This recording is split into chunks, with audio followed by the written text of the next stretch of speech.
खुशबू न कोई फूल न कोई रौनक, कोई खुशबू न कोई फूल न कोई रौनक, उस पे कांटों की जहालत नहीं देखी जाती। हमने खोली थी इसी बाग में अपनी आंखें, हमसे इस बाग की हालत नहीं देखी जाती। पिछले 15 साल से धमदाहा को भ्रष्टाचार के लिए इस्तेमाल किया जा रहा है और यह चुनाव भ्रष्टाचार से आजादी के लिए लड़ा जाने वाला चुनाव है। भाई संतोष कुशवाहा जी, दिल्ली में हम लोग पड़ोस में रहा करते थे और संतोष भाई जितने विनम्र हैं, जितने शरीफ इंसान हैं, आरजेडी ने, तेजस्वी यादव जी ने इनको अपना प्रत्याशी बना करके आपके बीच में भेजा है। यह चुनाव बहुत महत्वपूर्ण चुनाव है। टीवी चैनलों पर भले ही कुछ दिखाया जा रहा हो, लेकिन जमीनी सच्चाई उसके बिल्कुल अलग है। मैं खगड़िया से लेकर के, बछवाड़ा से लेकर, बिहार शरीफ से लेकर के, सिकटा से लेकर के, पश्चिमी चंपारण के ढाका से लेकर के, बेतिया से लेकर के, बरबीघा से लेकर के, दीघा से लेकर के, फुलवारी शरीफ से लेकर के पूरे बिहार का दौरा करता हुआ यहां पहुंचा हूं और यहां खड़ा होकर पूरी जिम्मेदारी से कह रहा हूं धमदाहा वालों कि आने वाले 14 नवंबर को तेजस्वी यादव इस स्टेट के मुख्यमंत्री बनने जा रहे हैं। कोई ताकत रोक नहीं सकती है। एक तरफा चुनाव है, यही वजह है कि भाजपा वाले बौखलाए हुए हैं। चिराग पासवान जेडीयू को निपटा रहे हैं, जेडीयू चिराग पासवान को निपटा रही है और उधर नरेंद्र मोदी और अमित शाह जी नीतीश कुमार जी को मुख्यमंत्री मानने को तैयार नहीं। मैं जब आ रहा था संतोष भाई, तो मुझसे मीडिया के साथियों ने एयरपोर्ट पे कहा कि नीतीश जी के बारे में क्या कहेंगे। मैंने कहा मैं जब से बिहार आया हूं एक भोजपुरी का गाना सुन रहा हूं कि छन छन बदले तोहरे मिजाज रजऊ, दगाबाज रजऊ, धोखेबाज रजऊ।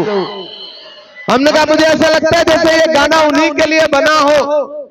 ऐसे में धमदाहा वालों, एनडीए का कुनबा बिखरा हुआ है और इंडिया अलायंस पूरी मजबूती के साथ आपके मुद्दों पर बात कर रहा है।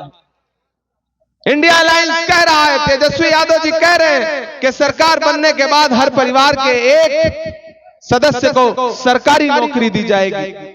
इंडिया अलायंस कह रहा है कि आपको इलाज कराने के लिए दिल्ली के एम्स में जो बाहर भटकना पड़ता है, पैसे नहीं होते तो जमीन बेचनी पड़ती है, गहने गिरवी रखने पड़ते हैं, उससे आपको आजादी दिलाई जाएगी। हर इंसान को 25 लाख रुपए का इलाज का बीमा फ्री होगा, आपको इलाज के लिए भटकना नहीं पड़ेगा।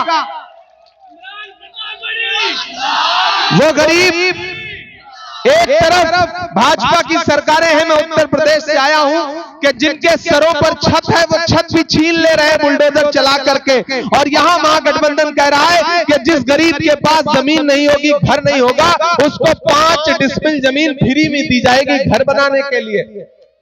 वो घर उजाड़ रहे हैं, हम घर बनाने की बात कर रहे हैं। इसलिए धमदाहा वालों, आपसे अपील करूंगा कि संतोष जी आपके पूर्व सांसद भी रहे हैं और सोचिए कि असेंबली में खड़े होकर के जब आपके मुद्दों पर लड़ेंगे तो कितना संजीदगी से लड़ेंगे।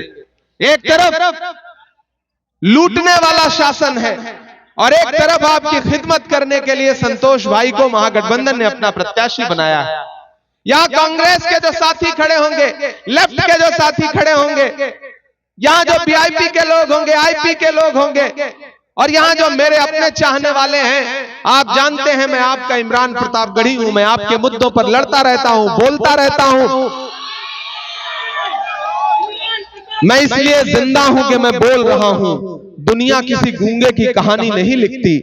मैं देश के हाकिम की आंख से आंख मिला करके देश की पार्लियामेंट में खड़ा होकर के बोलता हूं और उस बुनियाद पर आपसे अपील करता हूं साथियों कि भाई संतोष कुशवाहा जी को जिता करके असेंबली पहुंचाने का काम करिए। और संतोष भाई जिस कद के आदमी हैं, अगर आपने इनको जिता करके असेंबली पहुंचा दिया तो महागठबंधन की सरकार बनने जा रही है। तेजस्वी जी इनको मंत्री बना करके आपके बीच में वापस भेजेंगे, ये बात आपको पता है। अब ये भाजपा वाले आए जो नारा लगाते थे कि बहुत हुई महंगाई की मार, अब की बार मोदी सरकार। भाइयों बहनों, देश के खजाने की चाबी सौंप दो, मैं देश नहीं लूटने दूंगा, चौकीदारी करूंगा। उनसे सवाल पूछिए कि कहां सोया है चौकीदार, कहां सोया है चौकीदार। अब बिहार में बन जाएगी तेजस्वी सरकार, कहां सोया है चौकीदार, कहां सोया है चौकीदार। के चाय,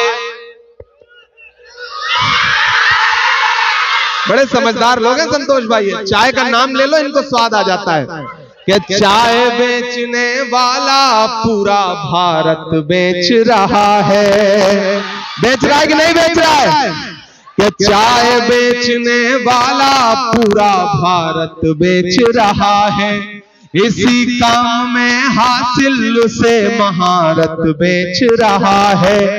कि रेल बिक गई, तेल बिक गया, बिका हवाई अड्डा। तैयार रहिएगा अगली लाइन पे। कि रेल बिक गई, तेल बिक गया, बिका हवाई अड्डा, सब कुछ बिकता देख के खुश है अपने जेपी नड्डा।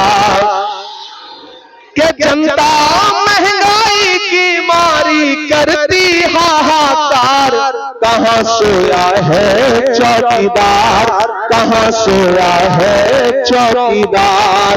उठाइए अपना एक हाथ, उठाइए अपना एक हाथ, भरोसा दिलाइए मुझको कि आने वाली 11 तारीख को घरों से बाहर निकलेंगे। ईवीएम में 2 नंबर पे, ईवीएम में 2 नंबर पर लालटेन छाप का बटन दबाएंगे, भाई संतोष कुशवाहा को जिताएंगे और बिहार में महागठबंधन की सरकार बनाएंगे। 4 सभाओं के लिए आगे निकलना है, इसलिए आज आपसे विदा लूंगा, लेकिन वादा करता हूं कि जीत की माला पहनाना, थोड़ी लंबी वाली लाइए। अच्छा, 2 अगर आप इजाजत दो तो जीत की माला पहना दी जाए। जिताएंगे ना? चुपचाप चुपचाप चुपचाप चुपचाप। 11 नवंबर लालटेन छाप।